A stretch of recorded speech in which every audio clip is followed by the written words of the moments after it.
Pour démarrer un nouveau projet avec MS Project, on a 4 possibilités principales. Nouveau projet, créé à partir d'un projet existant, créé à partir d'un classeur Excel et créé à partir d'une liste de tâches.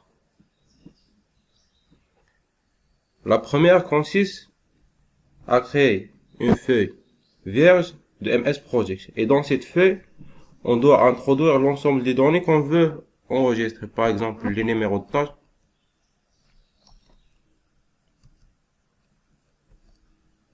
les ressources liées à ce projet. La deuxième possibilité consiste à créer un nouveau projet à partir d'un modèle qu'on a déjà enregistré. Par exemple, si notre société fait de la construction, la plupart des projets sont semblables.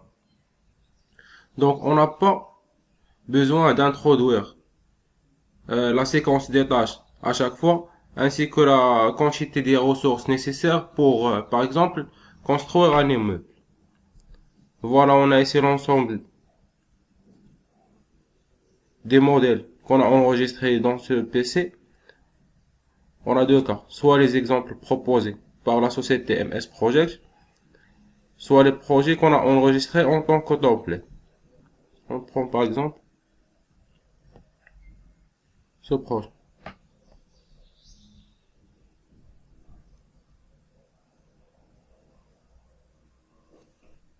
Et voilà, lorsqu'on a créé un projet à partir d'un modèle, il a inséré l'ensemble des tâches qui existent dans le module, les relations entre les tâches,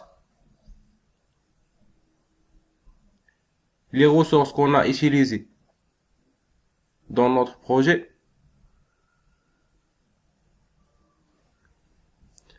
ainsi que les calendriers de projet. On va trouver que les horaires de travail sont différents d'un projet normal. La troisième possibilité consiste à créer un nouveau projet à partir d'un classeur Excel.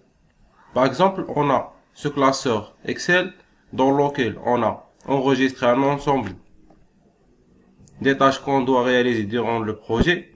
Et pour chaque tâche, on a indiqué sa durée. Voilà, c'est facile de laisser deux classeurs. On clique sur créer à partir d'un classeur Excel. On indique l'emplacement de notre classeur.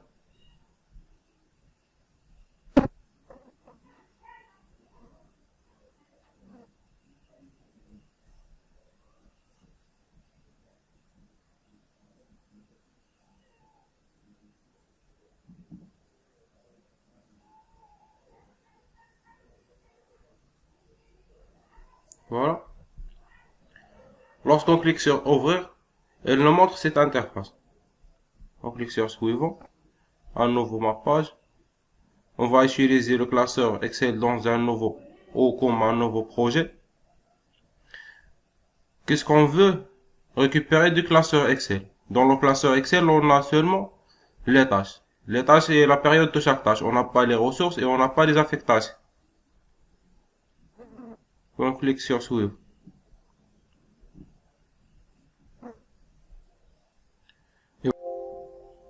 Elle a introduit ici les deux colonnes qui existent dans le classeur Excel et elle a fait la liaison entre les colonnes du classeur Excel avec les colonnes de MS Project.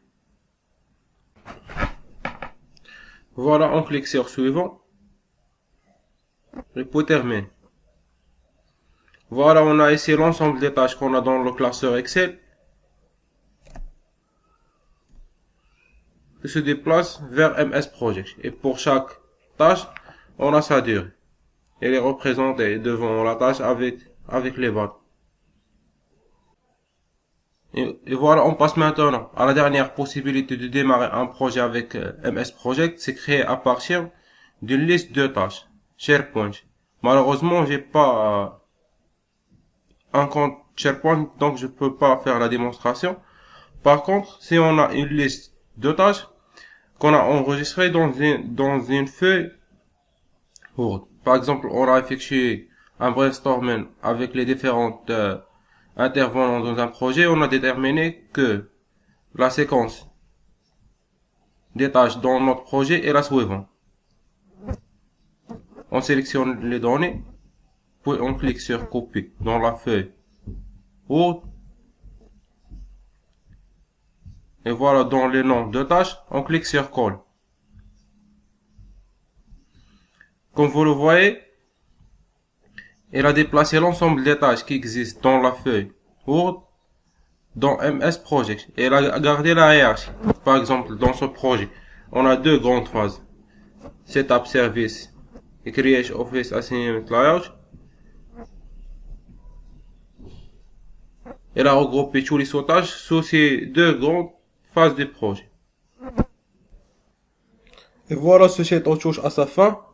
Pour les gens intéressés par des formations plus complètes sur le MS Project, je vous recommande de créer un compte LinkedIn Premium ou un compte sur le site lynda.com ou bien Vidéo Showbrain.